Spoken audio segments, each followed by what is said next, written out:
Do we have any other? If not, I will entertain a motion to approve the agenda. I will make a motion to approve the agenda with the changes indicated. I'll second the motion. Roll call, please. President Latu, Aye. Trustee Alexander, Aye. Trustee Polito, Aye. Trustee Bloom. Aye. The motion carries 4-0. Can you guys not hear me? Why do you guys keep skipping me?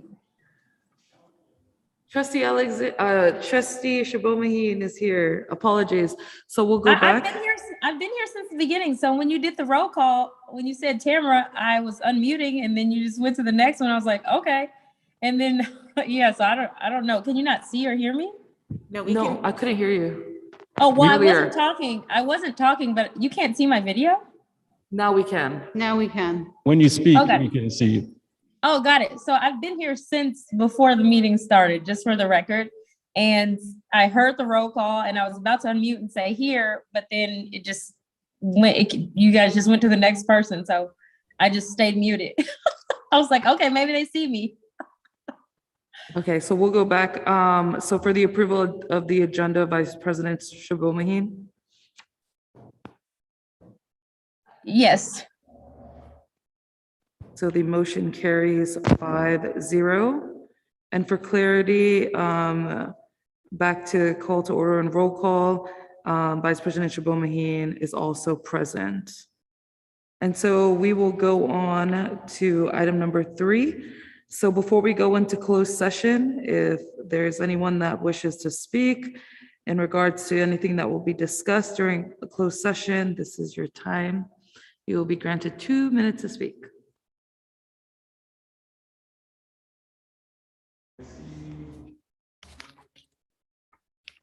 As I see that there are no hands raised, we will move on to closed session. So we will be back at 7:15. I'll see you on the other side.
And we are back.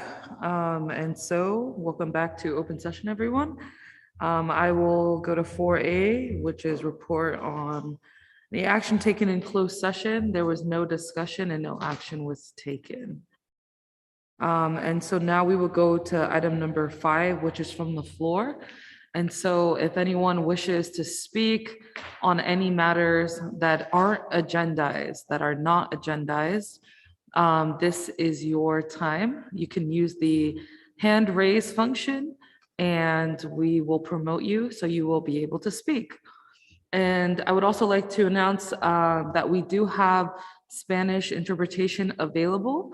And so if you use the interpretation function, you will be able to access it through there. And I will ask Trustee Polito if she can please translate that as well. Buenas noches. Si quisiera escuchar esta junta en español, puede oprimir el icono de interpretación en debajo de su pantalla. Muchísimas gracias. Do we have any speakers on the floor?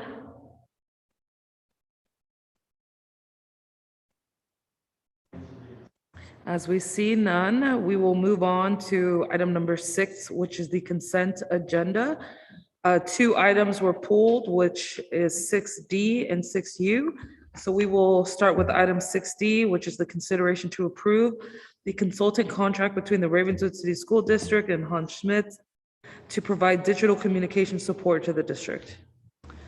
So I pulled this item, and the reason I pulled it was because I don't feel, I know the contract is not significant. However, we did approve a contract last year for a consultant who, and from my understanding, was one of the responsibilities was going to be communication. So I feel like I'm approving another contract for communication again.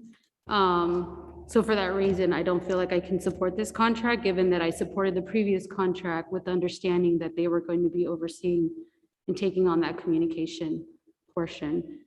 So that's all I really have to say about it, and I'm just pulling it because I will not be voting in favor of.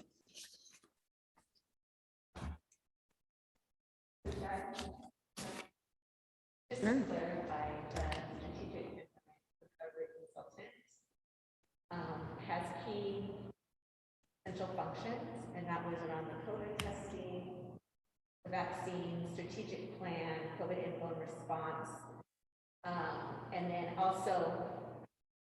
Gina, I'm sorry, we can't hear you. Thank you, Tony. Yes, Solomon made that clear. The strategic pandemic response coordinator's key essential functions were through March 2021, was the COVID testing, COVID vaccine, strategic plan, COVID info and response, and along with coordinating strategic responses around crisis management issues as they arise. And then through the remaining part of the contract, it was the consultant was to design and facilitate processes to gauge our community and decision-making, support monitoring and reporting on progress towards the district strategic plan, and facilitate the support school improvement working group and steering committee, and then other cross-functional needs and strategic initiatives. We look at the digital communications piece as being very strategic and specific to making sure that we have clear response and plans to inform people through the social media. And that does take some specific skill, which Hans does possess. And so it is at an hourly rate that a teacher hourly rate, and for minimum amount of hours. I think the maximum amount this individual can make is $18,000. To your point, insignificant. But I just want to clarify it is for a specific area of work. And I understand that, and that's why I raised the point that I appreciate that it's not a significant amount. But for me right now, as far as communication is concerned, I feel like I need to have more conversations about what that looks like and where we're going. Because right now I feel like it's in fragments, and I understand that the previous consultant had a broader responsibilities and just communications, but the way I understood it at that time was that they were taking this on, and I understand that maybe along the way there was an assessment of the skill level needed to manage the digital portion of communications. But I just feel like this is not something right now I can support until I have further conversations about it. And then, because I don't know if this is going to be broken up further, are we going to get another contract for another part of the communication piece? So I want to see like the communication plan, because that is one of our Yeah. goals too. One of our goals is to communicate clearly and frequently, not only with internal, but external stakeholders. So for me, before I continue to approve these contracts that are related to communication, I would like to see a plan of what is the communication plan and what is that rollout going to be? And we could look at it more comprehensively and associate, what is the financial impact, who's responsible for what, instead of, it's almost like, I feel like right now it's a puzzle. We have one piece and then we're sticking to another piece. So for me personally, this is where I feel like I am right now. So I can't move forward, but I'm hoping that we'll be able to get a strategy plan for communications and what that looks like and who plays what role. And then we can do the math on that as well. Because I know one of the reasons why we phased out certain contracts was because of the financial impact. And I get that this specific one is small, but if we keep adding them up, then are we going to end up right where we started off? So I just want to see a plan in place before I continue to approve anything related to this. So, thank you. And to that, I agree with you in that sense. I do want to just emphasize that there is a clear budget for this to be able to take place, and it's not asking us to consider where we're going to pull money from. And then we are, as part of our strategic plan, going to develop a communication strategic plan. Right. So I look forward to seeing that before I move forward with voting on this personally for me. So thank you. Do we have any additional comment for item 6D? If not, Sorry, through the chair, I just want to ask one clarifying question, because I know trustee Polito alluded to one of the contracts being phased out, and that was the marketing contract, correct, with Bolaire, I believe. And so we phased that out. What was the name of I forgot the name of the company, but when we phase that out, there is certain strategic communications that still need to happen, right, marketing wise, which we did think, one of the things that we brought up during the review was that we did want to make sure that marketing was pushed up, right? Getting information out there into the community, not just with parents. And from what my understanding was, when the previous consultant that we approved the contract for, her communication piece was with parents and families and people who are connected to our schools. And now this is something for the community and that marketing piece. Is that kind of where we're leaning towards? I was trying to hear everything. Sorry about the sound. We envision this to be a position that can help us get information out, not only to our families, but utilizing different media and mediums to be able to get what is happening in the district out. We want to flood our community with the great things that we're doing. And we will have newsletters that then need to be reformatted for the social media platforms. And also the need to be able to respond to individuals that make comments about Ravenswood through the various platforms. I don't want to go down a rabbit hole and do that as a superintendent, nor should our trustees or any other staff members. We have things to do, but it is important that we strategize how to respond to disinformation along with misinformation. And so we want to push forward and promote our district. And then we also want to be able to respond and make some corrections to some information that's out there that's not accurate. So, and then I just want, also moving forward with the communication plan and all that, I just also want to see, as if we approve this, that this is something that's going to happen right away, right? I think that the problem that I saw from before was that everything was really slow. Mhm. So it was like 2 weeks after our newsletter came out, or things weren't being posted very quickly. And so I would like to make sure that the ball is rolling and that there is constant communication that is happening. That's contingent, being someone that works in communications, that's contingent on your leadership. If your leadership is giving you access to information and opportunities, you can crank that out. If there's a delay, then there's a delay in getting it out. Right. So I just want to return to the focus of why I pulled this item, And it's because I do understand communication is part of one of our goals. It is a priority for us, both internally and externally. And the reason why I'm not comfortable moving forward is not out of not understanding the need. It's about, I don't like the fragmented pieces. I want to see a comprehensive plan in place and be able to assign the contracts and the roles of whoever comes before us to that plan in place. That's what it is for me. It's not meant to, have a lengthy debate over it. It's just to express my personal view on the situation and what I would like to see come from it. So it's not about a company, and it's not even about how big or small the contract is. It's about strategic thinking about what we're doing and how we're investing on our dollars. That's what it is for me. Understood. And I envision this to be incorporated into the larger plan. Thank We'll you. make that clear. Yeah. So moving on to item 6U, which is consideration to approve MOU with Sequoia Union High School District for the Teacher Induction Partnership for Success. Would we need to vote? Through the chair, don't we need to vote? Yeah, I think we would need a vote on The 60 individual. first. Oh, so we vote individually Yeah. and then we go back to the consent. Okay. So for item 6D, I will entertain a motion to approve item 6D, which is the consideration to approve the consultant contract between the Ravenswood City School District and Hans Smith to provide digital communication support to the district. I will make a motion to approve item 6D. I'd like to second the motion. Roll call? President Latu, Nay. Vice President Shibomahine, Aye. Trustee Alexander, Aye. Trustee Polito, Nay. Trustee Bloom. Aye. Motion carries 3-2 with nays from President Latu and Trustee Polito.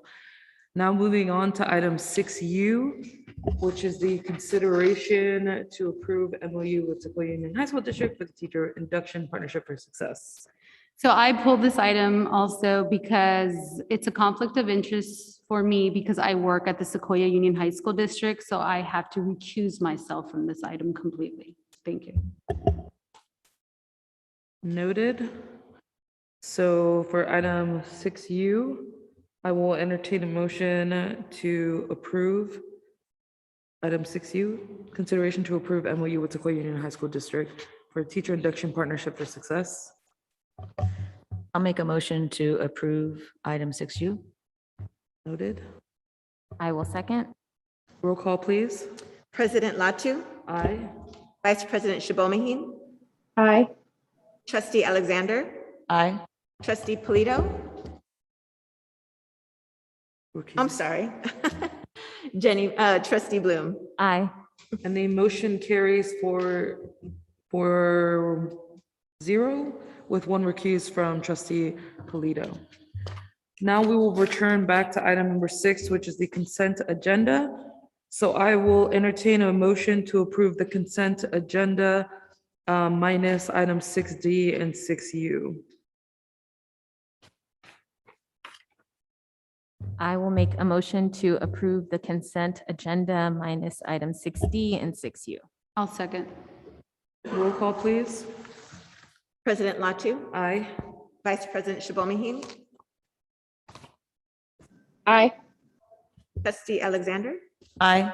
Trustee Polito, Aye. Trustee Bloom. Aye. Motion carries 5-0. We will now move on to item number 7, which is public hearing. I will entertain a motion to open the public hearing. And we do have our Director of Student Services who will just give you a brief overview of the Regulation 6158 independent study. She's entertained a motion. I'm entertaining so a it's on motion the to floor. open. So I will move to open the hearing. Thank you. Do I have a second? I'll second that. Roll call, please. President Latu, Aye. Vice President Shibomahine, Aye. Trustee Alexander, Aye. Trustee Polito, Aye. Trustee Bloom. Aye. And the hearing is open for item 7A, which is the public hearing on board policy revision regulation. The item number was corrected, 6158, independent study. Yes, and again, sorry, our Director of Student Services, Cynthia Chin, will give a brief overview of some of the changes. Good evening. I'm going to share my screen. We can hear you.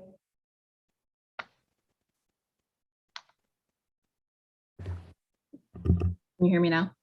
Yes. Okay.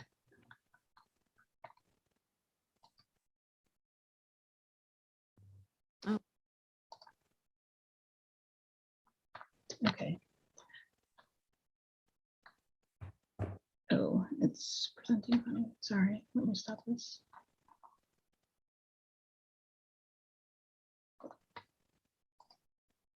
Are you able to see my screen? Now we see you. We saw your screen earlier. Only 2 years into this, you think I would know how to do this better?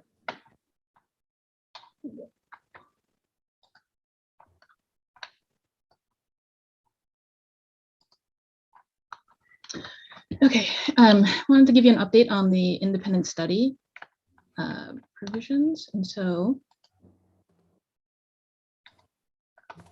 the law that had authorized distance learning had expired. And so the legislature changed the law so that they would adapt independent study to give options to families.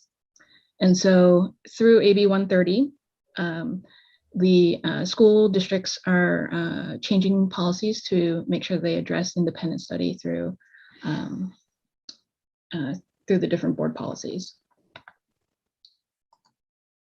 So the key components that are in front of you and then into the board policy really is that districts are expected to notify all families of the option of independent study. Families can choose this option if they feel that their child is at any risk for health reasons. In doing so, the families then need to meet with the district to review the voluntary program and the master agreement. And the master agreement has all of the expectations that families or students are supposed to meet and what the district promises to provide in terms of the education. There's also a piece for the re-engagement plan. So if a student is not participating more than 60, if the student is participating less than 60% for a week, then the district is obligated to re-engage with the family. And that could include calling the family back in, reviewing how the student is doing, and whether or not independent study is the proper option for that family.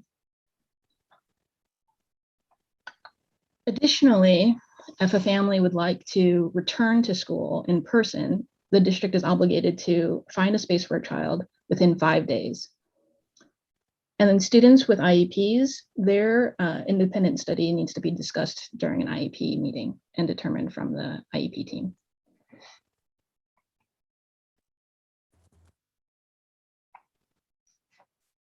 What's a little bit different from distance learning is that there is no time designation between how much asynchronous and synchronous learning time needs to happen.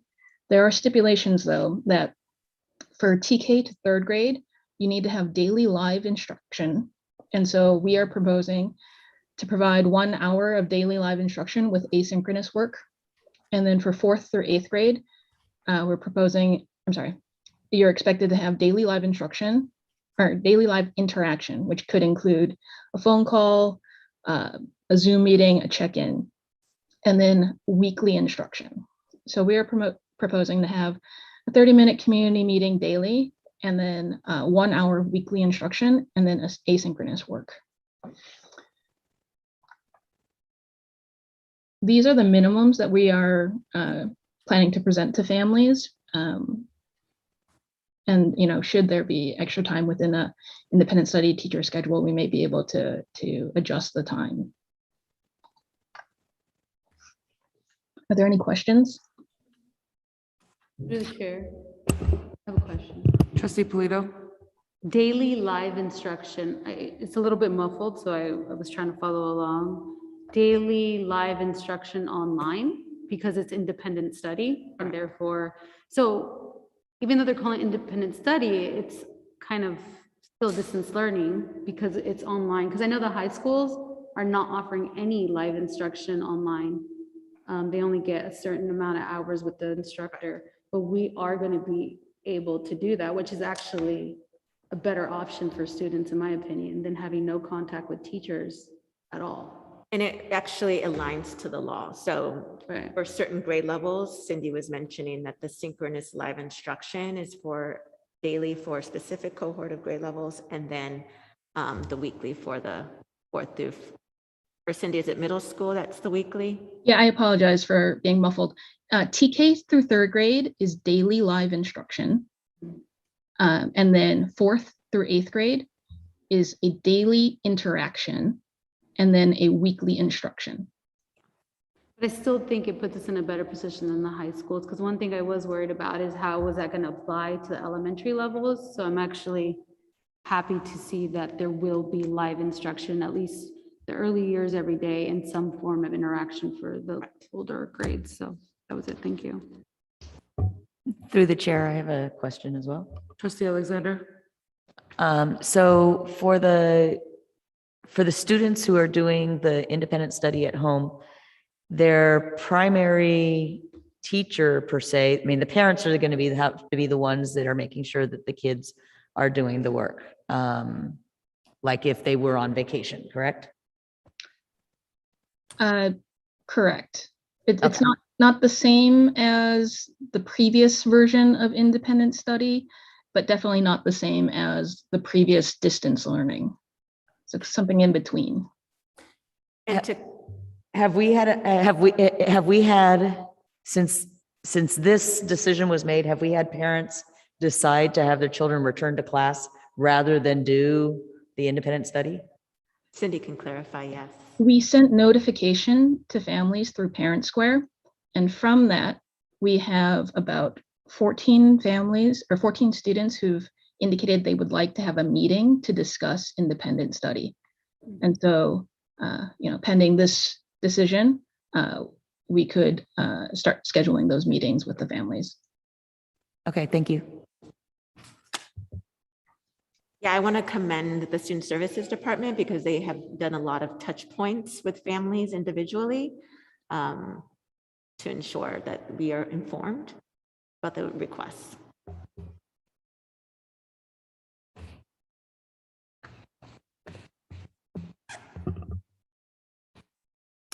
We have to see if there's anybody who wants to speak. So now I will open the floor. So if there's any individuals from the public that wish to speak on this item number, you may do so at this time by using the raise hand function.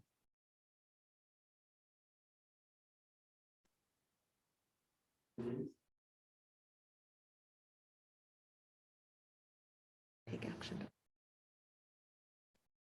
I believe this is an action item. To close the.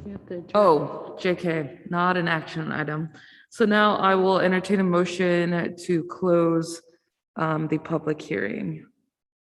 I move to close the public hearing. Thank you. I'll second. Roll call, please. President Latu, Aye. Vice President Shibomahine, Aye. Trustee Alexander, Aye. Trustee Polito, Aye. Trustee Bloom. Aye. And the hearing is closed. Right now, we will move on to item number 8, which is from the superintendent's office. And we'll go to 8A, the summer learning program update. Great, yes, we want to just give you a brief update from our program that we held over the summer and just recently ended, the end of July. By collaborating with great partners like the Boys and Girls Club, we were able to offer students a rich and strong program.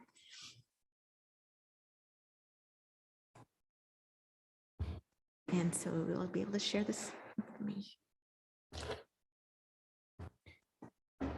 And so on the next slide, Solomon, just to give you some brief information about how the individual partners contributed. The Boys and Girls Club of the Peninsula was a deep embedded partner before and during the program, helping us with the hiring, the enrollment of students, and then obviously supporting with student and family engagement.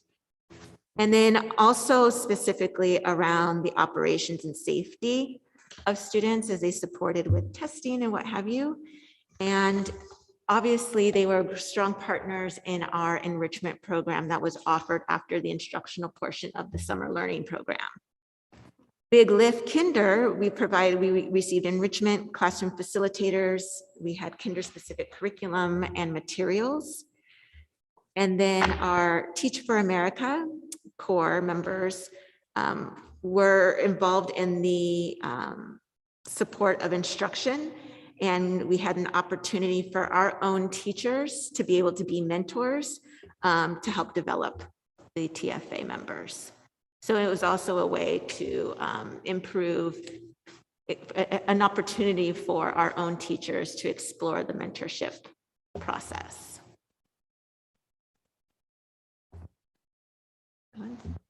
And so, yeah, we jumped right into summer learning, and we had about 1/3 of our students be able to participate in this program. So that was greater than 500 students who attended the summer learning program at Castaño, Bellhaven, and the middle school. We had rising kindergartners through 8th grade, and we were able to support students with special needs through the extended school year program. So again, during the summer, we really wanted to emphasize just a joyful, engaging learning environment with hands-on learning. Just wanted the kids to experience joy and just be excited about school, and really wanting the kids have fun while returning to campus, because this was for some their first experience back on campus. And we wanted to really focus on providing some rigorous instruction that was not remediation, and we didn't want to just jam all the content onto our students. So we really focused on reading and science. And then again, the Boys and Girls Club offered enrichment programs. Element of slide 4.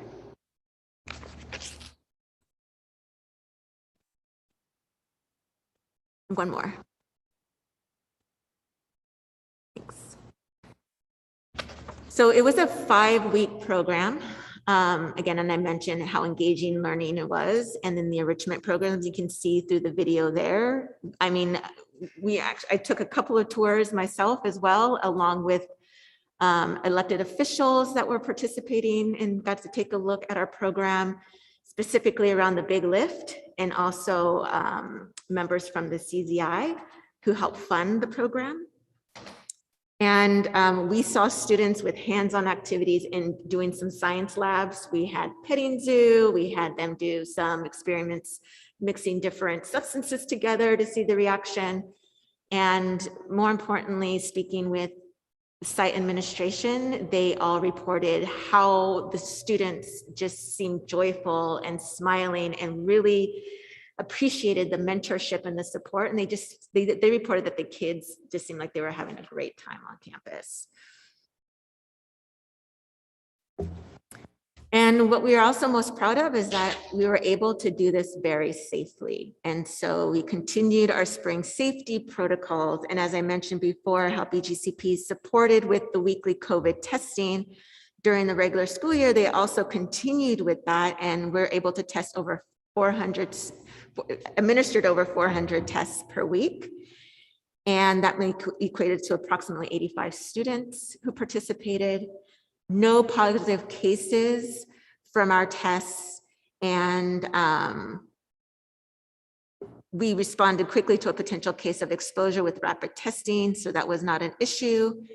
And yeah, because of this experience, we feel very confident that we can ensure the safety of students as we enter fall by executing these same safety precautions.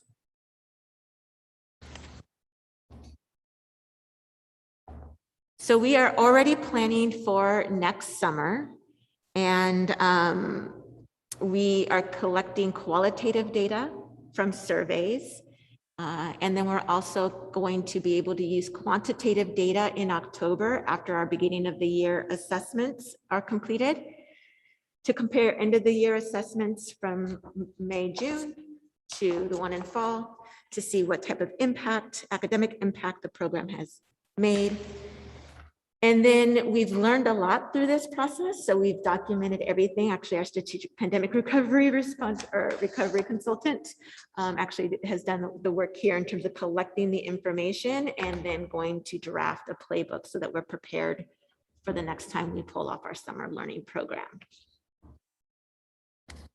But this was definitely a collective effort.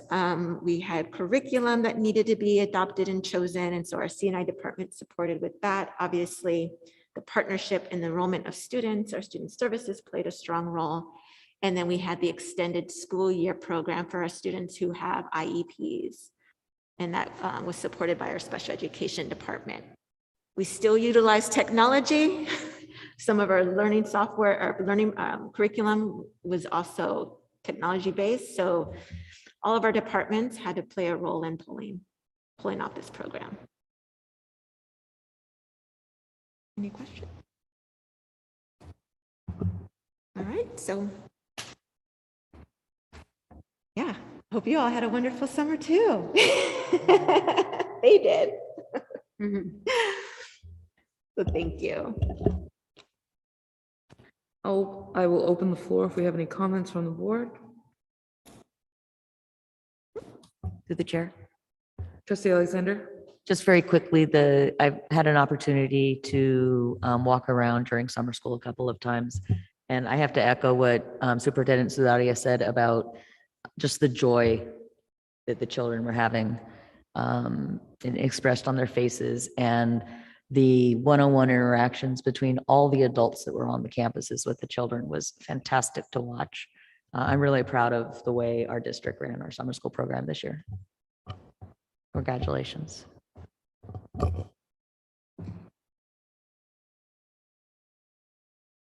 Yeah, I'll just echo and piggyback off of what Trustee Alexander said. I think that given all the recent updates with all the new variants, to be able to continue to hold strong and like not just strong, but for us to continue to operate safely and have no cases or spread is commendable. And so I just want to say kudos to the staff and to everyone for doing their part, because it showed with the numbers that we were able to continue to stay open and safely. Through the chair, I just want to echo President Latu's statement. To have no cases, that is major. That is major. And I'm sure that's a combination of, the procedures that we put in place along with the community that understand, gets it, and supports why we're doing what we're doing. So hand in hand, 0 cases for the summer. That's major.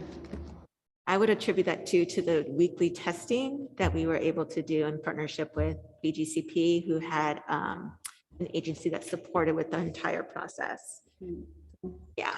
Congrats. Wonderful. Do we have any speakers from the floor?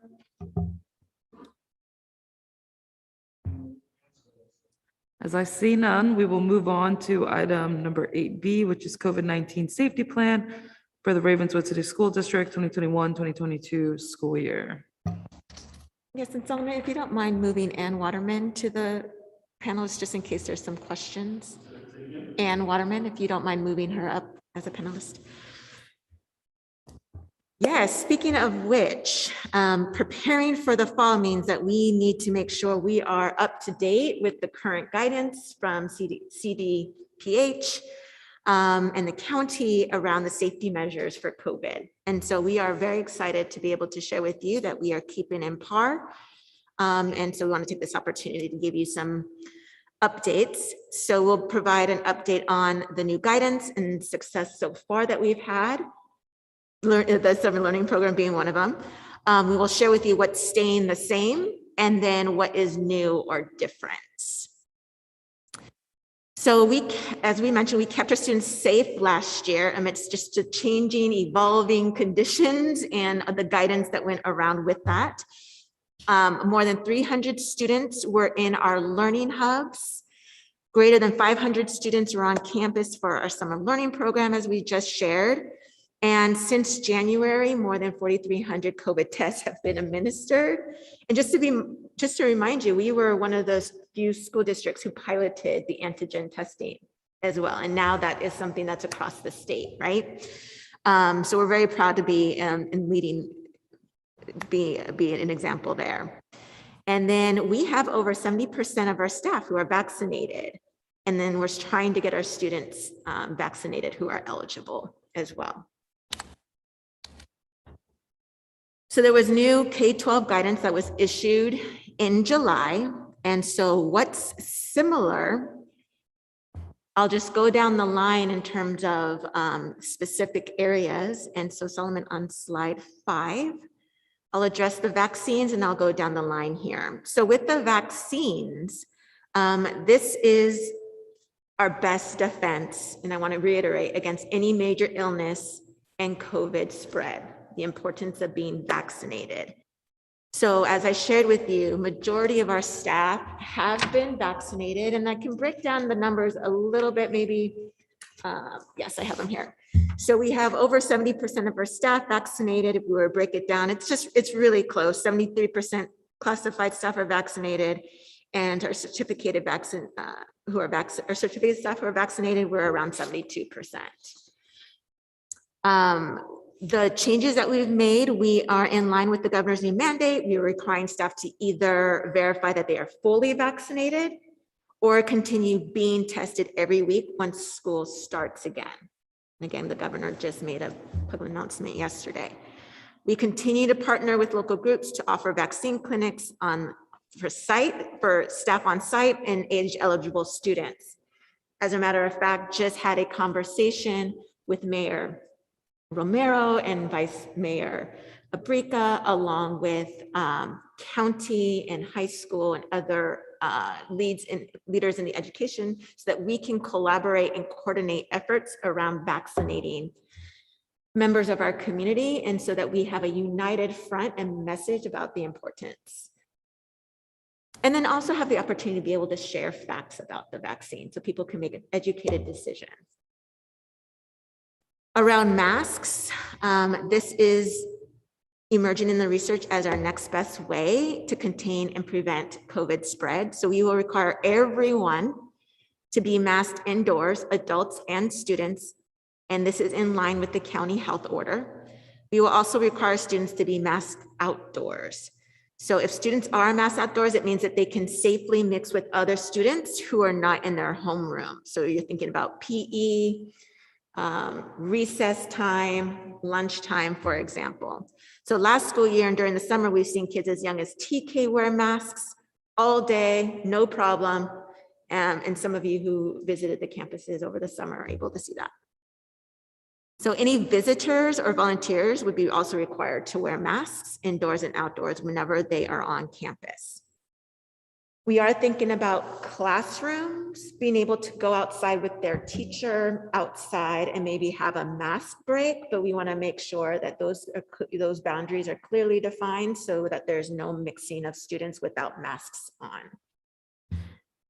In regards to testing, we will continue to offer free weekly COVID screening testing on campus for staff and students. And any unvaccinated staff member will need to continue getting tested weekly on site. And then vaccinated staff will still have the option to get tested as well if they desire. And we will encourage families to give consent so that we can continue testing students on campus. I think also what we need to be mindful of is that we need to be prepared to test in response to any positive case or potential exposure. And so I just want to reassure that if there is a case, we will make sure that we test to ensure the safety and take the necessary measures and steps in the protocol.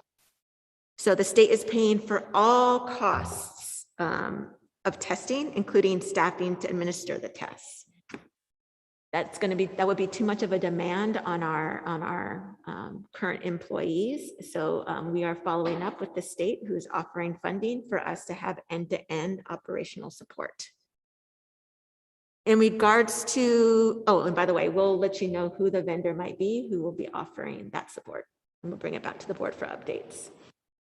For ventilation, we understand that this is very important. So we have purchased efficient HEPA air purifiers for every classroom.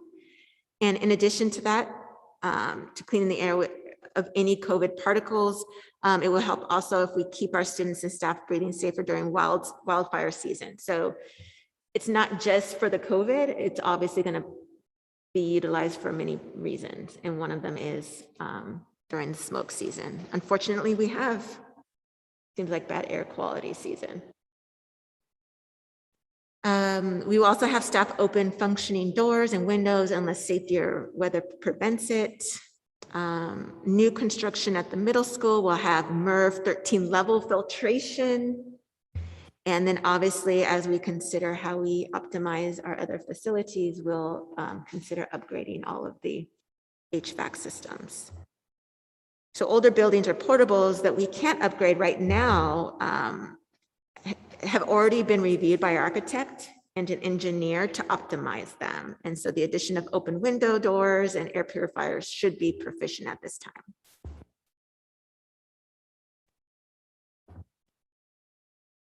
So the next slide, Solomon.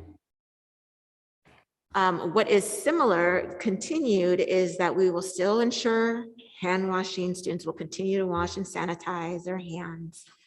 We're still going to make sure there's daily cleaning and that there's enough, that the daily cleaning is enough and that we have disinfectant after positive cases and clean those areas. And then of course, we want to keep physical distance during meals when the kids are in the gym.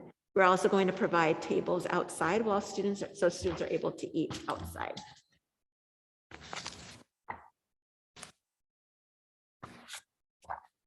So what's new or changed is that physical distancing is encouraged, but is no longer required except for while eating or during a major outbreak, right? So you can have a full class in a classroom.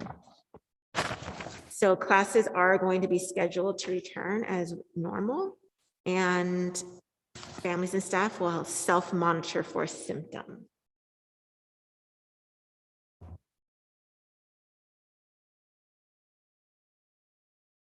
So when we look at gatherings, volunteers may come on campus if vaccinated, and gatherings are allowed under certain conditions. So we want to take each case individually and make sure that we consider everything that's involved.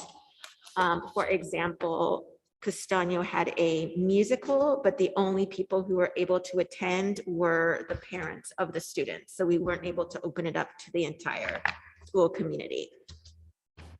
Transportation can run at full capacity, but again, students will have to be masked along with the drivers and the staff.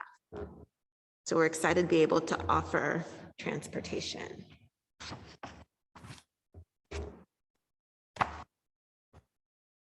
So around quarantine for students who are masked when exposed. So here's some clarification. If both students were masked, exposed students may stay in school if they are asymptomatic, wear a mask, get tested twice a week for 10 days, and stop any extracurricular activities.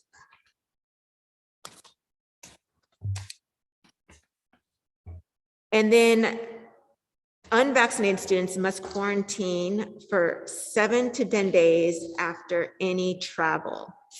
So you can see the difference between the vaccinated and the unvaccinated students. We just want people to try to use common sense when they do travel, knowing that if their child is not vaccinated for personal reasons or because of the age, that if they do travel domestically or internationally, it does impact the fact that they will have to quarantine for several days after returning from their travel. So they might think they're only going to be gone for 5 days, but they won't be able to return between 7 to 10 days after, in addition to the days they were absent for travel. So we really need to consider and be mindful, and we'll communicate these nuances with our families because they may not be informed of the impact of traveling during this time.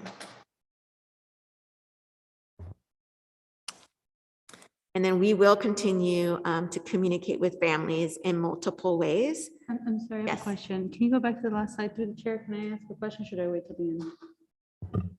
Go ahead. Oh, isn't the policy actually further explained saying if you're unvaccinated, yes, you do have to quarantine for 7 to 10 days, but you have an ability to test on the 5th day, and if it's negative, then you can return earlier?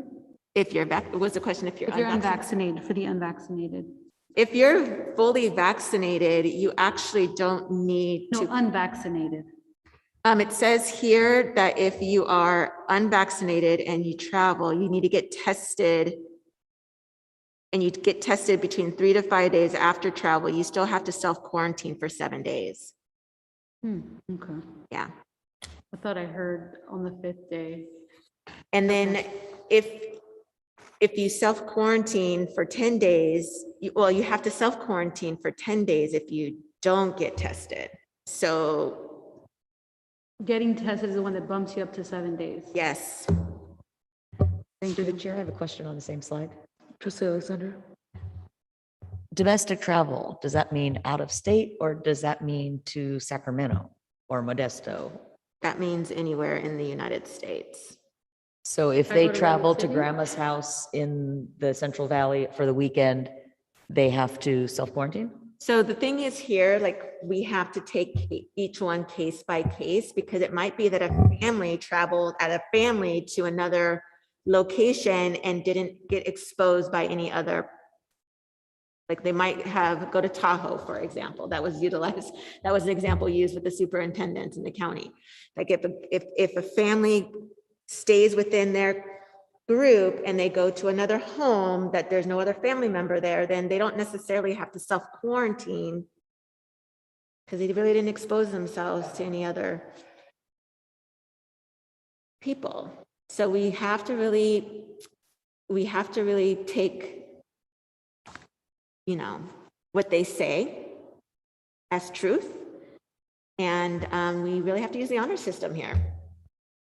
Through the chair, I'm not going to ask this question because I'm thinking it might be in the presentation, but then that raises a question if a student does have to quarantine for 7 to 10 days and they're an in-person student, what is the learning disruption and what will we do to make sure? This conversation did come up as well with other superintendents across the district, and it really behooves us to consider how to support continuing education because it does impact our ADA as well.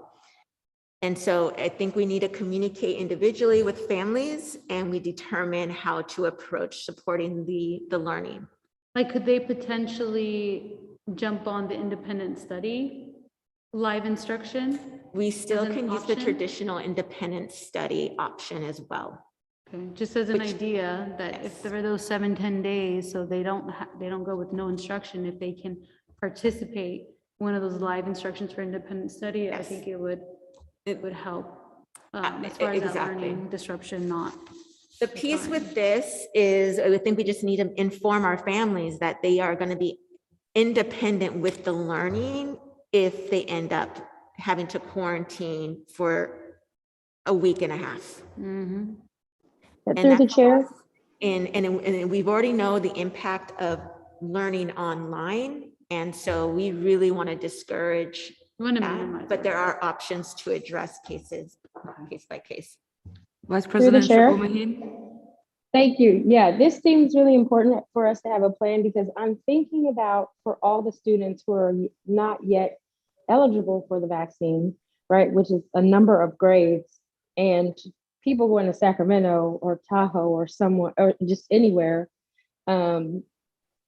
whatever the definition, as per whatever the definition of domestic travel is, like this could become a big thing. And so I think we do need to come up with a plan. Because that's a lot of grades, K through what, 5th, 4th, of folks who are not vaccinated, in addition to folks who are eligible and not vaccinated. Solomon, I'm sorry, Trustee Shibomaheen. It was challenging to hear. Can she put it in the chat? Can you hear me? Yes, now, There's a bit of an echo. Well, Muffled, right? yeah, there's an echo everywhere. There's an echo here, there. So can you hear what I'm saying? Try it again, Trustee Shibomaheen. And then- Okay, can you hear me? Okay, I'm saying I'm a little worried about this because I'm thinking of all of the children who are ineligible for the vaccine. So everyone who's under the age of 12. And I'm imagining that this could be a big problem, right? Because that's TK through, 5th grade who won't be vaccinated, right? Or, TK through 4th at least, and that's a lot of students. And if domestic travel literally means go anywhere where you're with other people who are not in your family unit, we need to have a plan for instruction, right? Am I interpreting this correctly? Yes, you are interpreting correctly, and I think that's part of the question I raised about what are we doing with students who have to quarantine? And one of the options was allowing them to join the independent study program during their quarantine that provides live instruction as a possibility.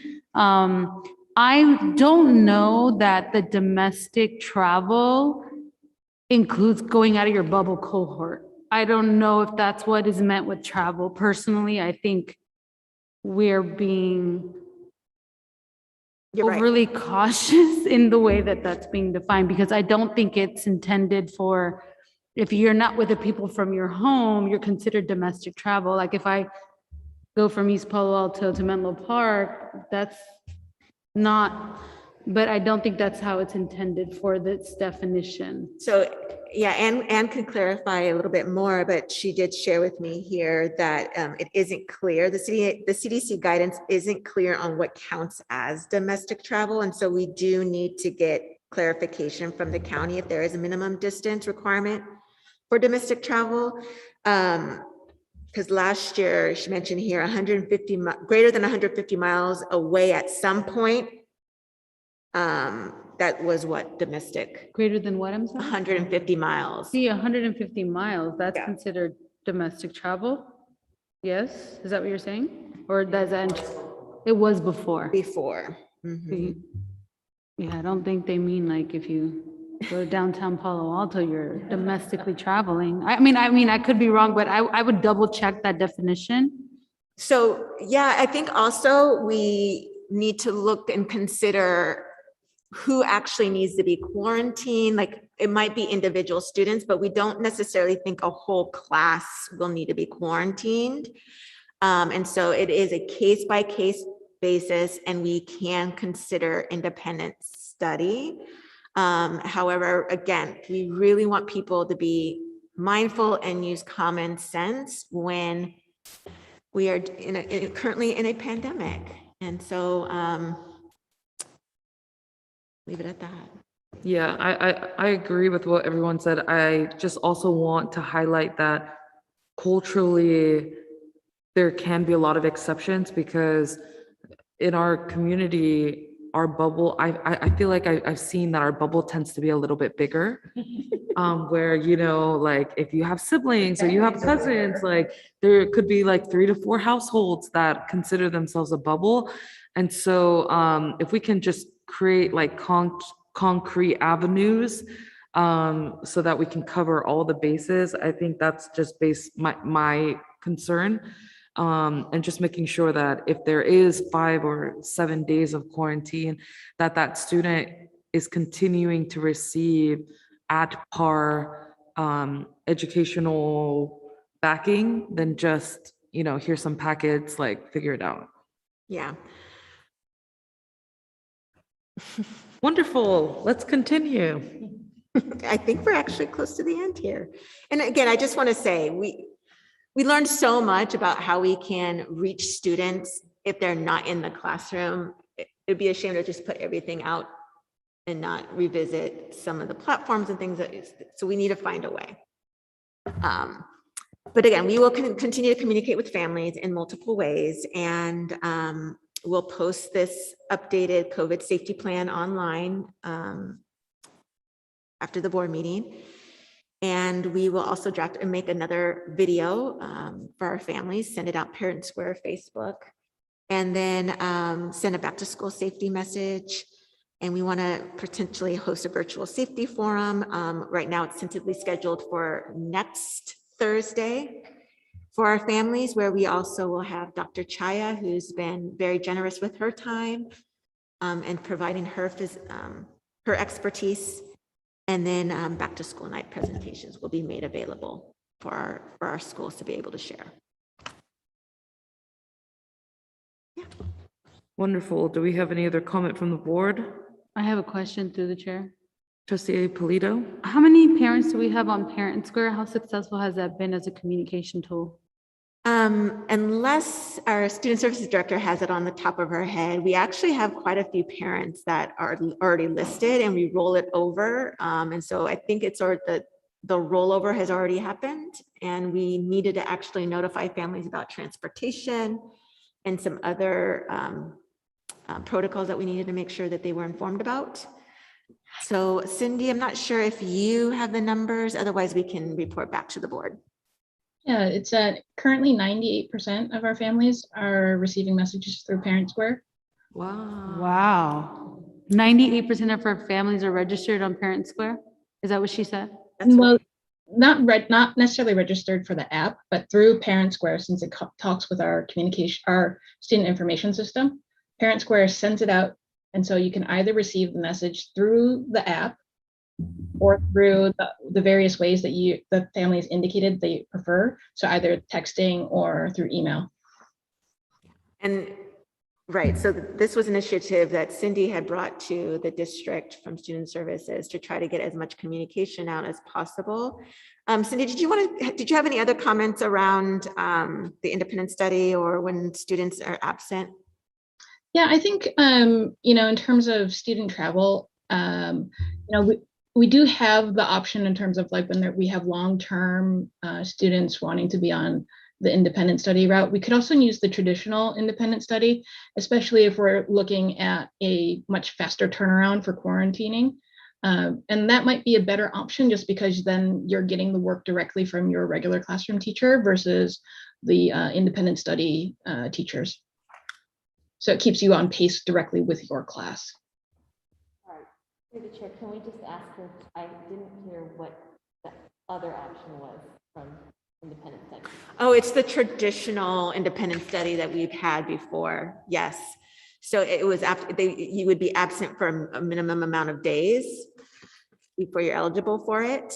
And you actually have your current teacher who would provide you the work and then review the work. And then you would get credit. The teacher would grade the work, and then you get the ADA for their time away. But the key thing would be that it's the work directly from your teacher, and so it's not the independent study teacher who might be a couple days behind or not on the same pace that your regular class is.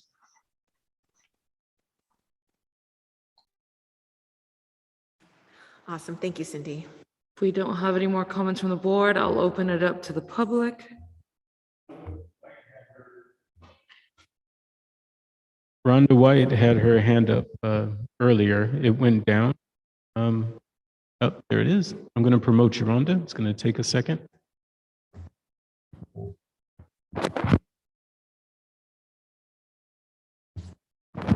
I also wanted to, as she's transitioning, we also bought air sensors. So Ravenswood will be on the grid when you pull up the IQ air quality app. So our business office, pursued that. They have to arrive, not yet. Let me know when to pull it up. You can speak, Rhonda. Thank you. Hi, my name is Rhonda White, and I'm speaking tonight as a parent. I think it is very important that parents know in advance if they have trips planned or if emergencies come up that take them domestic beyond 150 miles or out of the state or out of the country. I think the sooner parents are made aware of either going to a teacher or distance learning or whatever is helpful in understanding how best to do that versus the district losing ADA. That was all I wanted to share. So hopefully that might be available by next Thursday, being that that's when that safety plan is going to be introduced to parents, if I'm reading correctly from the slide. Correct. We can make sure we make that addition and clear and emphasize that point. Thank you, Rhonda. As I see no more speakers, I will close out that item and move on to item number 9, which is from the Human Resources Office. And so we will jump into item number 9A, which is the consideration to approve the MOU between the Ravenswood City School District and the Ravenswood Teacher Association regarding compensation for summer professional development, extended day for elementary sites, and additional stipends for the 2021-2022 school year. Thank you. Our HR Director, Tony Stone, will address this item. Thank you. So this MOU was created because the parties recognized the need to incentivize unit members' participation in summer professional development, to offer an extended day option to students for this school year, and to provide additional stipends as compensation for extra duties performed by the unit members. I'm happy to answer any questions the board has. I'll open the floor if the board has any questions or comments. As I see none, I will entertain a motion to approve item number 9A, the consideration to approve the MOU between Ravenswood City School District. Oh, we do have a speaker.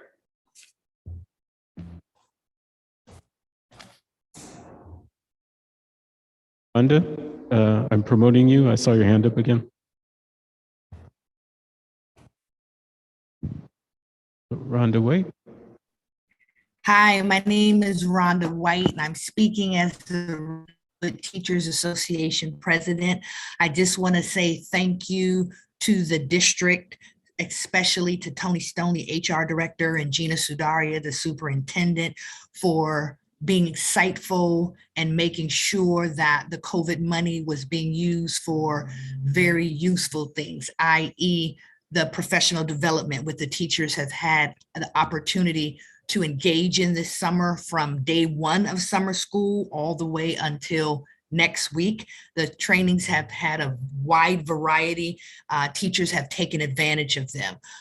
Arts integration, culturally responsive teaching, coaching cycles, just to name a few, trauma-informed resiliency. So teachers have been very excited and are looking forward to the trainings that they've taken and are excited about implementing the things in the school when they come back in the fall. We're also excited about the district offering the stipends for extended day and some of the other things, just going ahead and compensating teachers as professionals. So we, on behalf of the Ravenswood Teachers Association, I would like to thank the Board of Trustees, the superintendent, and Tony Stone for their forward thinking. Appreciate you guys. Thank you. If we have no other hands, I will entertain a motion to approve 9A, the MOU between Ravenswood City School District and the Ravenswood Teacher Association. I will make a motion to approve item 9A. I'll make a motion to second it. Roll call, please. President Latu, Aye. Vice President Shibomihin, Aye. Trustee Alexander, Aye. Trustee Polito, Aye. Trustee Bloom. Aye. Carries 5-0. We will move on to item number 9B, which is the consideration to approve recommendations of local committee on assignments. This will also be presented by our Director of HR, Tony Stone. Thank you. Education Code 44258.7 allows school districts to establish a local committee on assignments. And that committee is composed of 2 administrators and 2 certificated members chosen by the unit. The committee essentially makes recommendations to the local board for approval of elective courses.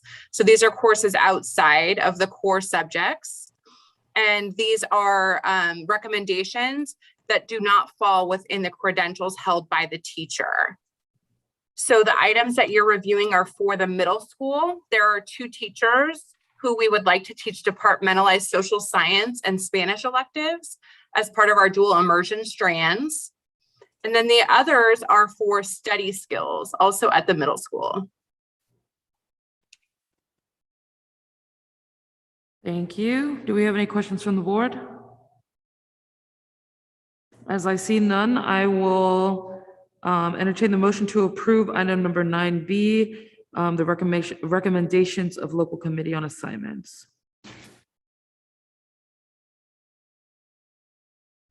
I'll make a motion to approve item 9B. Thank you. I will second. Roll call, please. President Latu, Aye. Vice President Shibomahi, Aye. Trustee Alexander, Aye. Trustee Polito, Aye. Trustee Bloom. Aye. Motion carries 5-0. We will move on to item number 9C, which is the consideration to approve the assignment of Stuart Shiraishi. Is it Shiraishi? Shiraishi. Sorry, I want to make sure I get it right. As vice principal at Bellhaven Elementary on the basis of a credential waiver effective August 2nd, 2021.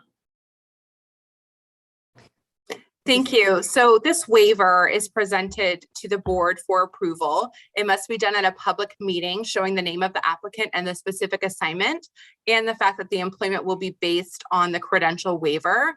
So Mr. Shiraishi has served as a teacher with Ravenswood for 8 years. He holds a clear multiple subject teaching credential, and he meets all of the requirements to apply and enroll for a preliminary administrative services credential program. This waiver will allow him to serve as the vice principal at Bellhaven while he concurrently enrolls in the preliminary administrative services credentialing program through the San Mateo County Office of Education. The San Mateo County Office program is a 13-month program. So it's an accelerated program designed specifically for administrators who are working while obtaining their credential. And the courses start in February and run through March of the following year. So his coursework will start in February of 2022, and he will be done in March of 2023. So I will open if there's any comment from the board. Yes, through the chair. Trustee Polito? So I want to make a statement. I'm not opposed to this or the following 2 items, but I do want to say, for me, I would like to see, I love that we are growing our own, so to speak, that we're allowing opportunity for growth within our own staff, and we're seeing opportunities and we're maximizing. I think all of that is great, but I feel like we're working a little bit backwards, where we put people in positions before they have their credentials. If I would like for us to create some kind of program or system where we can identify people who either are interested or show qualities of leadership and start them on that pathway early. So when the opportunity presents itself, they're credentialed going into the job rather than spending a year or 2 before they actually get credentialed. Again, I'm supportive of finding talent within, but I would like for us to be more structured in how we do it, so they have their credentials going in. So for me, this will, unless it's an emergency situation, because sometimes those do happen, where we're left in a tight spot and we have to pull, I would not be supportive of continuing this practice moving forward. So that's my statement, and I hope that we develop a system that allows people to grow from within, but in the process that it should be, which is seeking your credentials, seeking that development before going into the position. Thank you.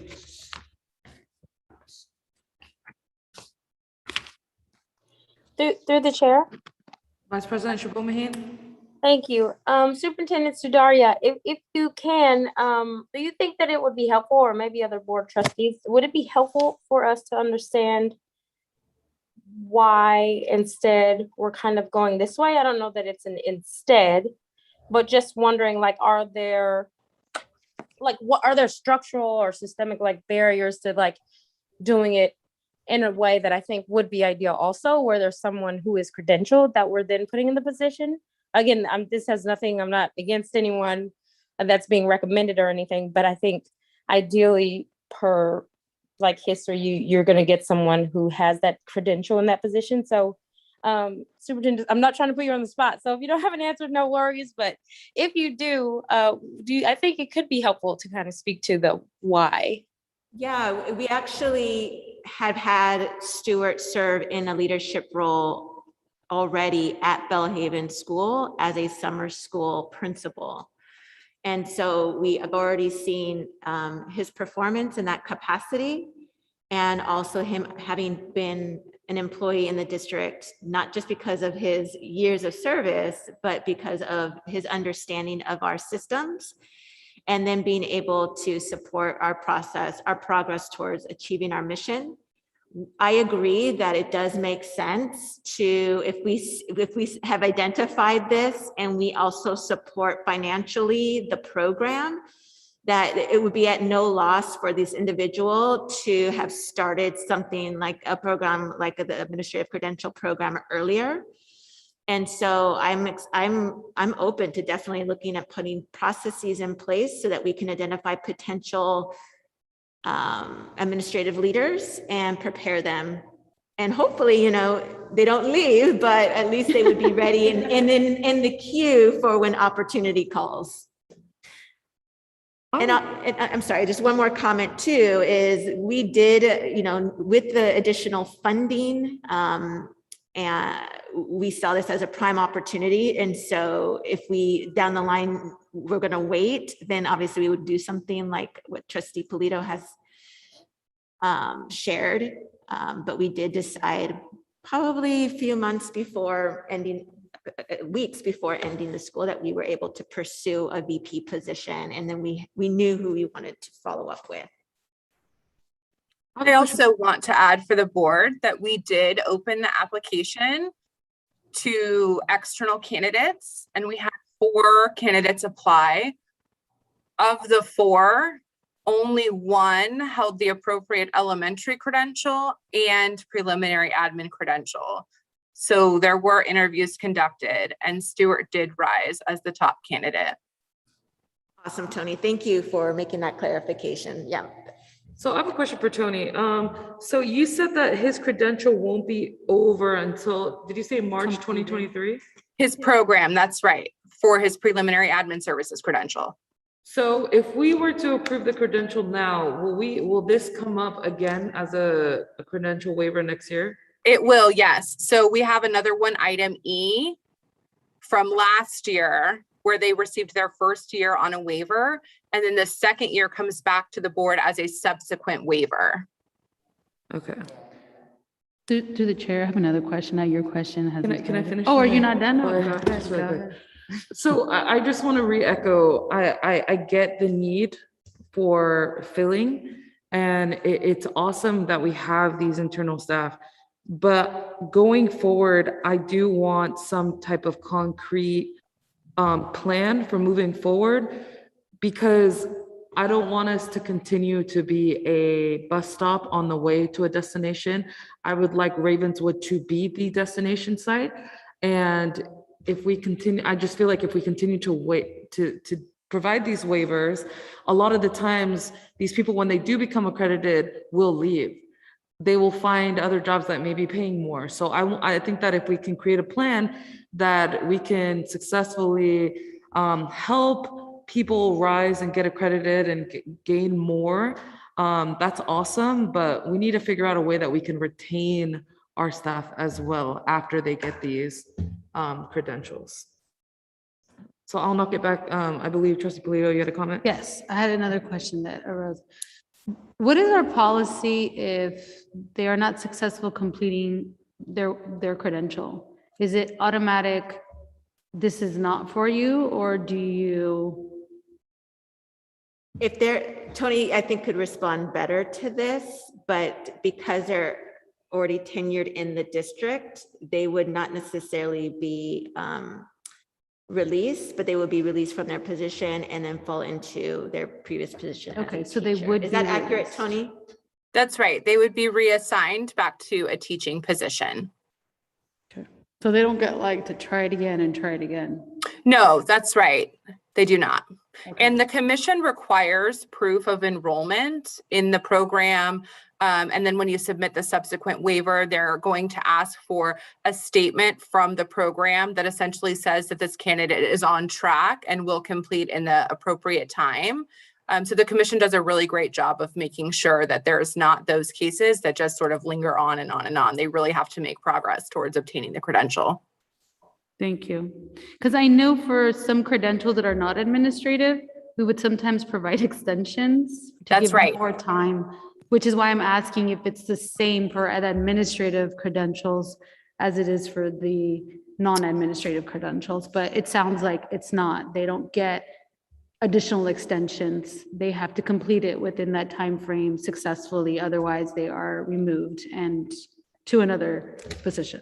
That's right. With the waivers, that is true. When you're talking about clearing a preliminary admin credential, you can get extensions once you have your preliminary to give you more time to clear it Right. for your Okay. admin services.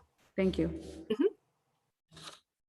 So unless there is any more comment from the board. I opened a comment, no. If there's any public comment. No comments. I will entertain a motion to approve item number 9C, consideration to approve the assignment of Stuart Shirashi as vice principal at Bellhaven Elementary on the basis of a credential waiver. I would like to make a motion to approve item 9C, the assignment of Stuart Shiraishi to Bellhaven School.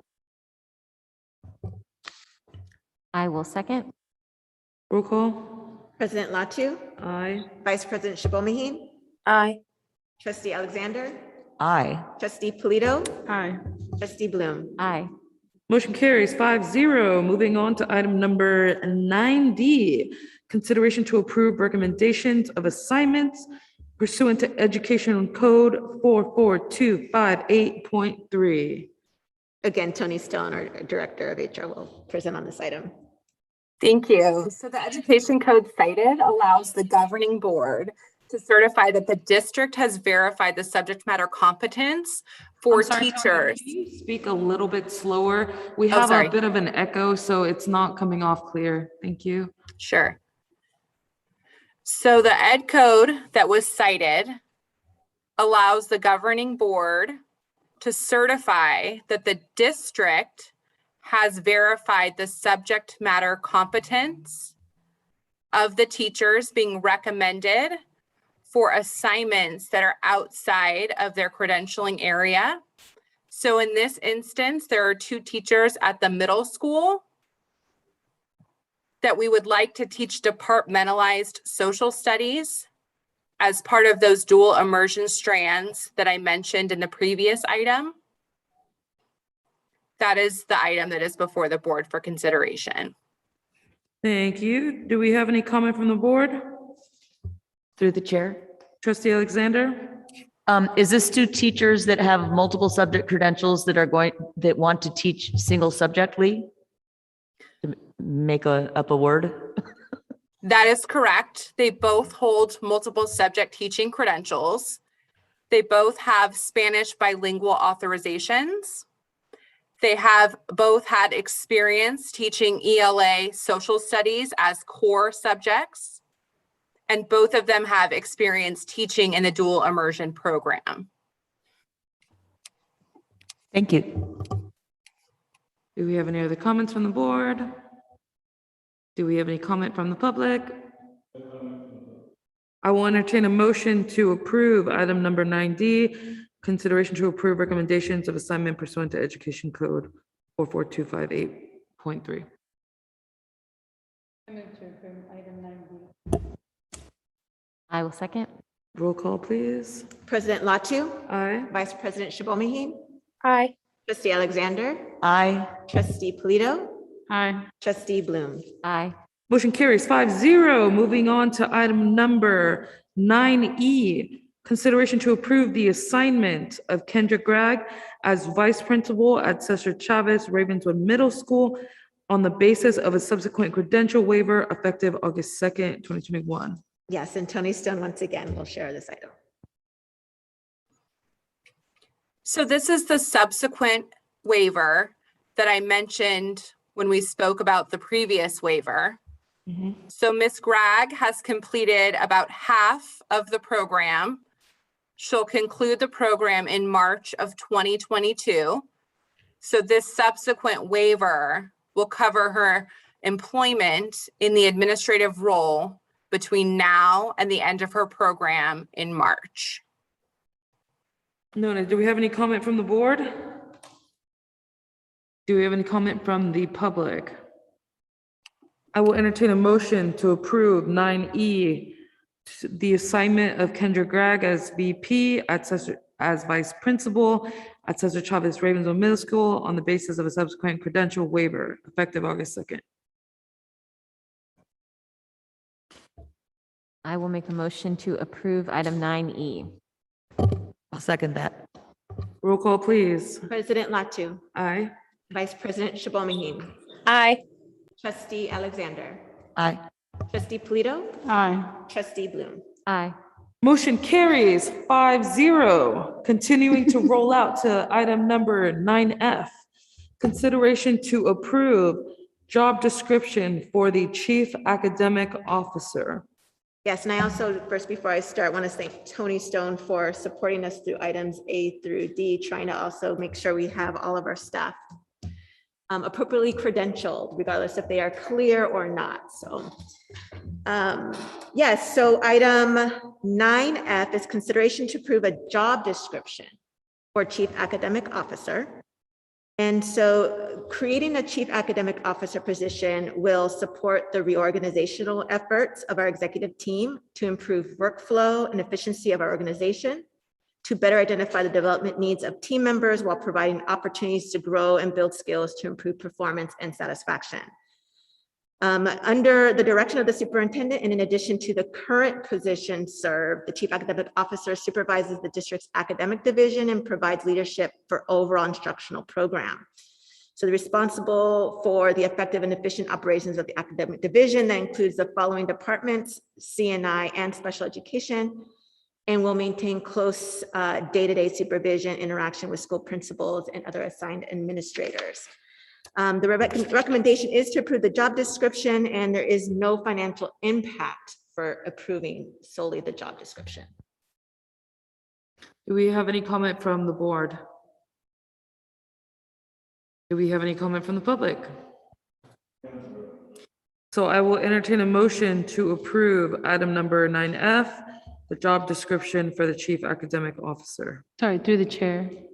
Trustee Polito? This is one of those items that, you know, I'm supportive of because of the large plan that was presented. So I will be very diligent in seeing the transition and restructuring process. Okay, because this isn't necessarily going to burden us with multiple more full-time position jobs that would impact our budget, details of like that. Right, there's other agenda item that I Right. can speak to more specifically about the financial Yes. impact. Well, yeah, I'm not going to talk about it here, but I'm just saying, starting off supporting it because of the bigger picture. And I just want to let the public know that as we continue to add on Right. to the district office. So that was my only comment, but I'll move to approve item 9F if you entertain the motion, President Latu. Thank you. I will second. Roll call, please. President Latu, Aye. Vice President Shabomahin, Aye. Trustee Alexander, Aye. Trustee Polito, Aye. Trustee Bloom. Aye.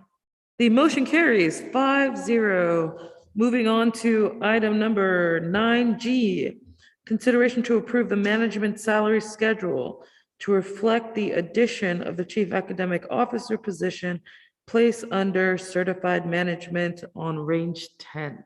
Yes, so under the certificate of management on range 10, on this management salary schedule, we would place the Chief Academic Officer position. And because the salary schedule would be modified, we want to present to the board for approval. And so again, there is no financial impact for approving the schedule, the modified salary schedule. Do I have any comment from the board? Do we have any comment from the public? See none, I will entertain a motion to approve 9G management salary schedule. I'll make a motion to approve 9G. Thank you. I'll second. Roll call, please. President Latu, Aye.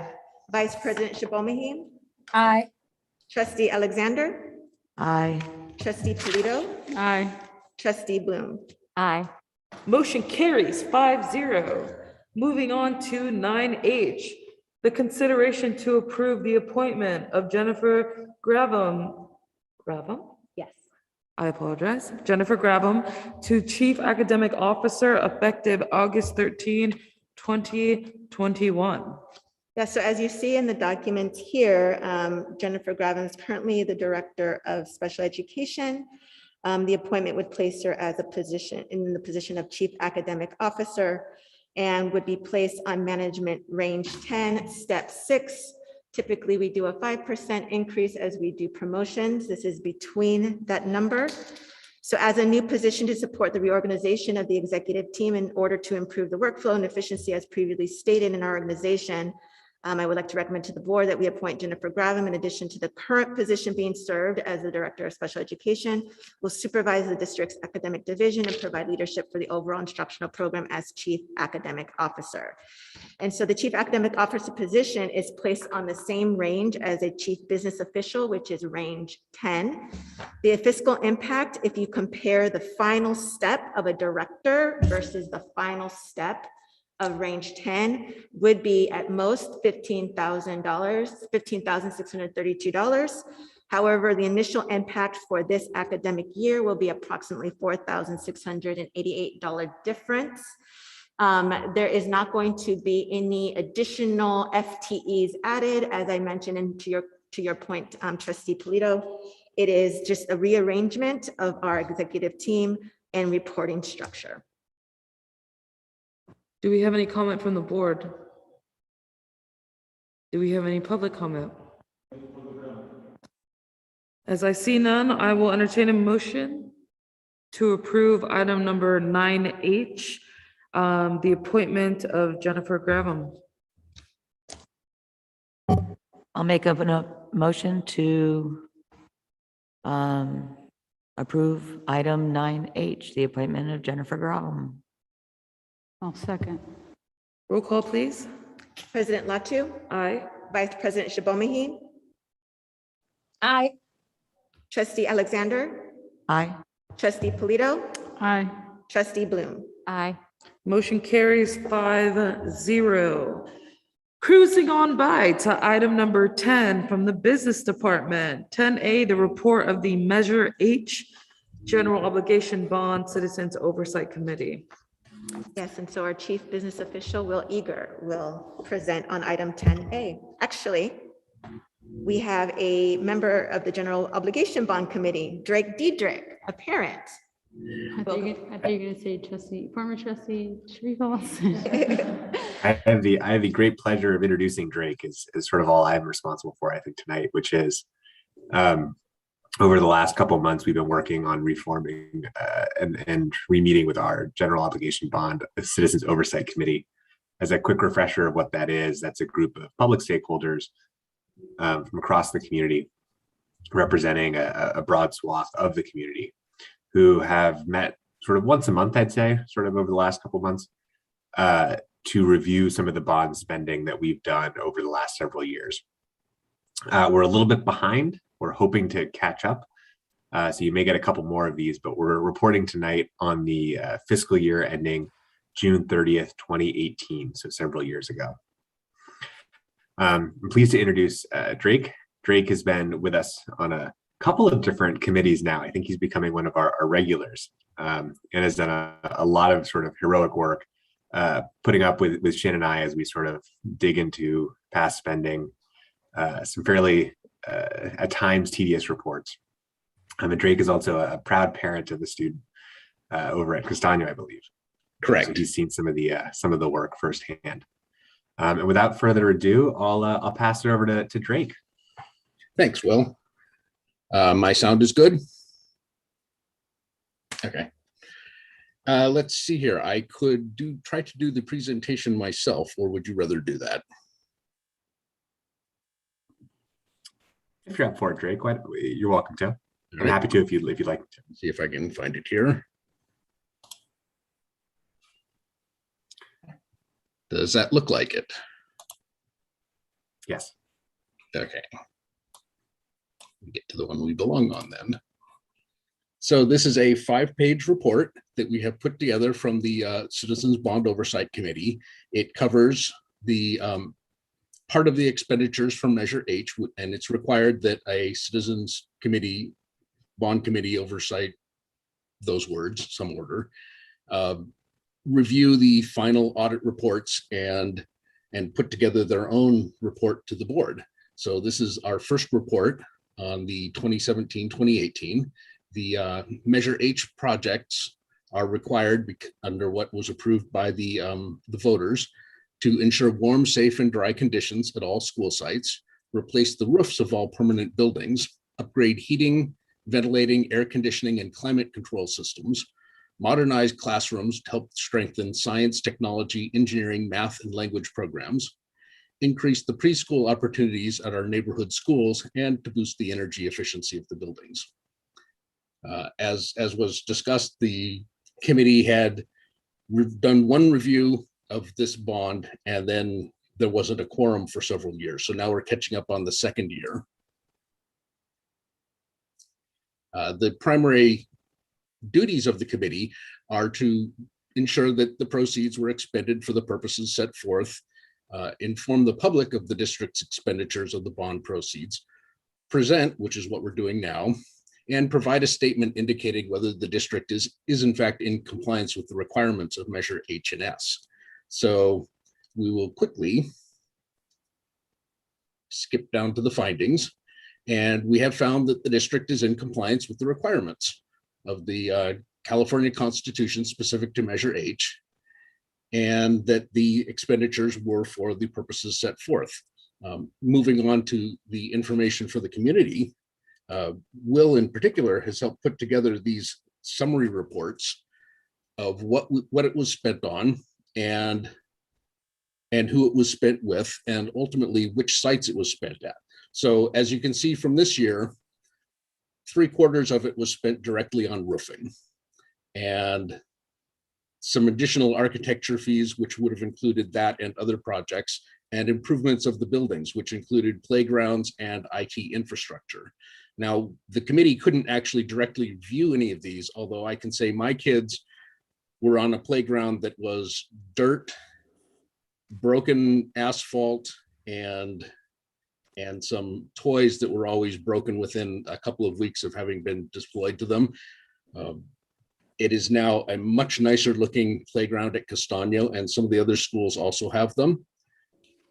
The places that the money were spent were divided fairly evenly between Bellhaven, Castano. Brentwood got a smaller amount.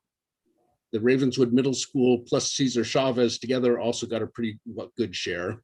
The EPA charter schools did get, EPACs did get a new roof on because we are the landlords for that facility. And Willow Oaks got a small amount of maintenance done.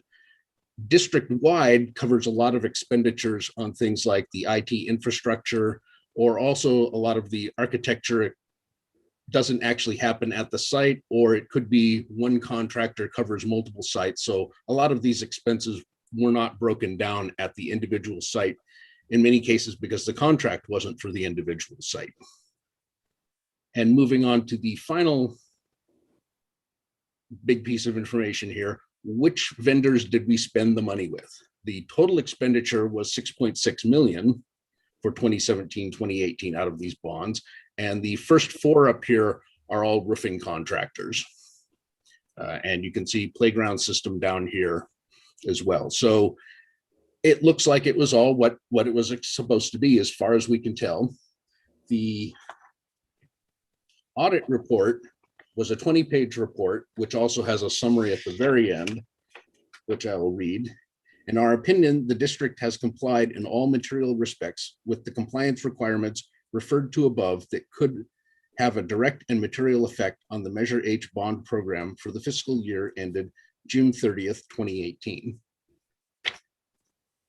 And while we're here, I also want to scroll back to the URL that we gave that has our additional material for pictures of the facilities that we did not in fact visit ourselves.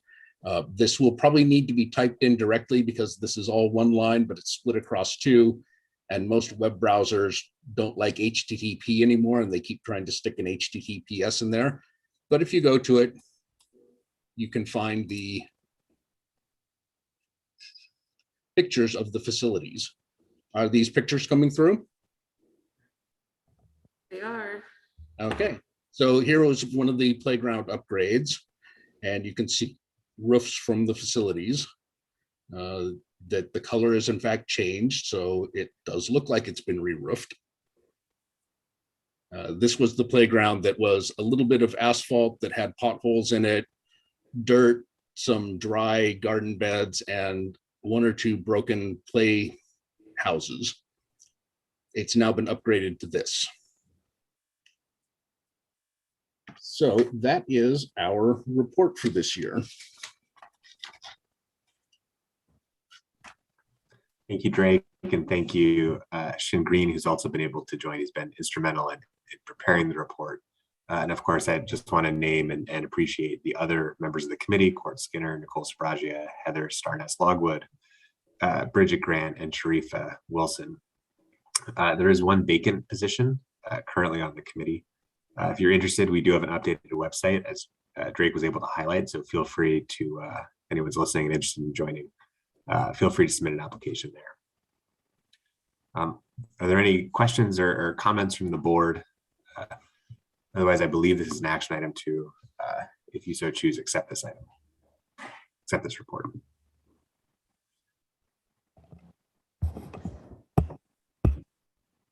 Do we have any comment from the board?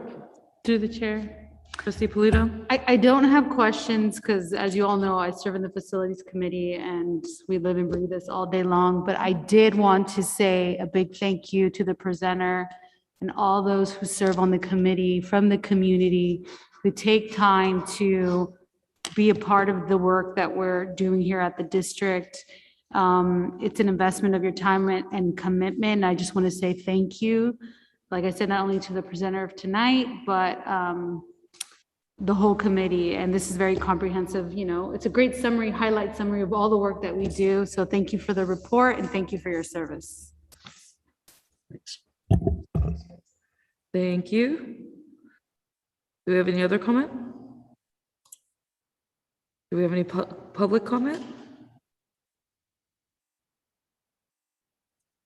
As I see none, we will move on to item number 10B, which is the consideration to approve Resolution 2021/2022-01, exempting construction project from city zoning requirements.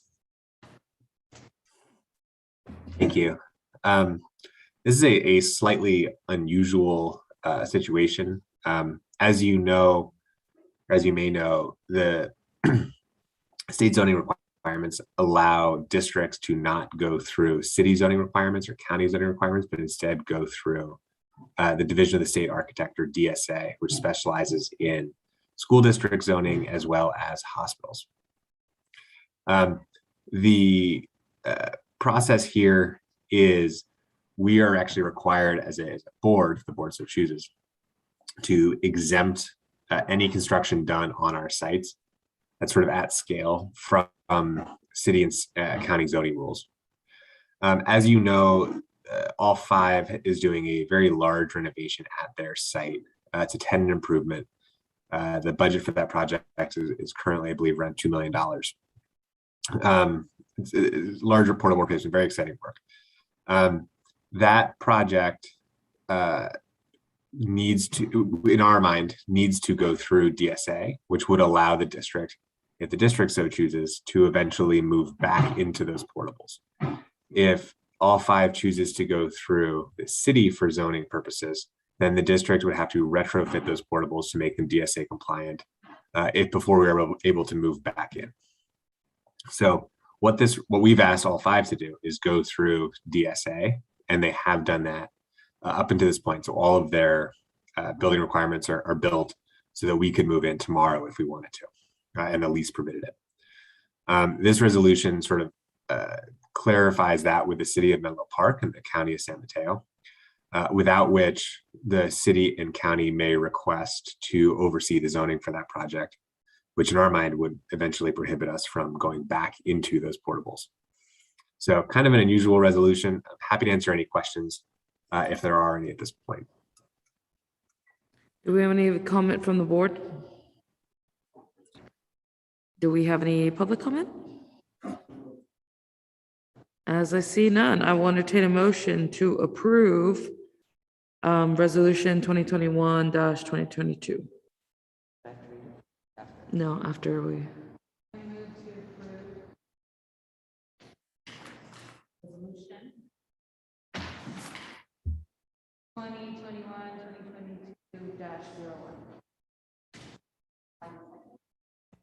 I will second.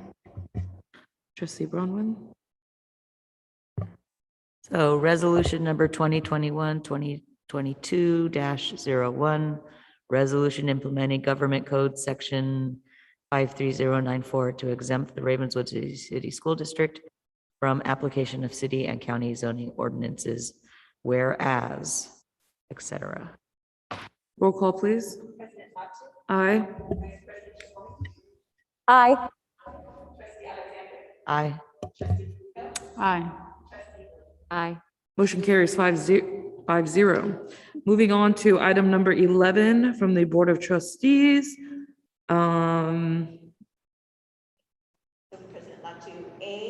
Excuse me, trustees. I don't know if I can do this, but moving backwards to 10A, I think the board was actually, I just clarified this with Shin. The board was technically asked to accept the report in 10A. I don't know if we can vote now that we sort of moved past it, but I think the board is just asked to vote to accept the report. That's an action item, is that what he's saying? Okay. So we're supposed to accept the report, even though it's not listed as action, is that what you're saying, Will? Yeah, I think maybe we just listed it wrong. We can change it next time if it's too late now, just to have a consideration to accept the report. Okay, then it would have been listed as an action item for future reference if we do need to take a vote, the action. So we actually can't take action. No. If it's So- not listed as action, we can't take action, Will, and it's listed as a report only. Yeah, so we will bring that back at the following board Maybe we meeting. could add it to the consent agenda next time since we've gotten the report. Yeah. So yes, on 11A, It's just the first reading, so you receive the packet indicating what are the new additions and identify what we will keep and then what we will extract. Bring it to on the 22nd reading. noted. Excuse me, I can't hear the superintendent. Something with the mic. Thank you, Vice President Shibomiheen. I was sharing that 11A is for first reading only. And the trustees received in their packet the additions and then what we would extract. And at the next board meeting, we will present the item for second reading and action. Thank you. So trustee Shibomiheen, for the apologies. record, is paying attention for the record. Yes. So jumping down to item number 11B, which is a first reading and action on board policy revision regulation corrected 6158 independent study. And this, trustees, was the board policy that was for public hearing that Director Cindy Chin presented on. So I will entertain a motion. I move to approve. I will second. Roll call, please. President Latu, Aye. Vice President Shibomiheen, Aye. Trustee Alexander, Aye. trustee Polito, Aye. trustee Bloom. Aye. Motion carries 5-0. This is also usually the time where we have any updates from the board. So if any of the board members have anything they would like to report back on, now is your time. Because Oh, it's not on the listed. agenda. We're saving you time. So apologies. So apologies. We will make sure that we have everything back on the 26th. And so I will adjourn the Ravenswood City School District Governing Board meeting of August 12th at 9 p.m. Thank you. Thank y'all. Bye. Good night, Tim. Bye, y'all. Good night. Night. Good night.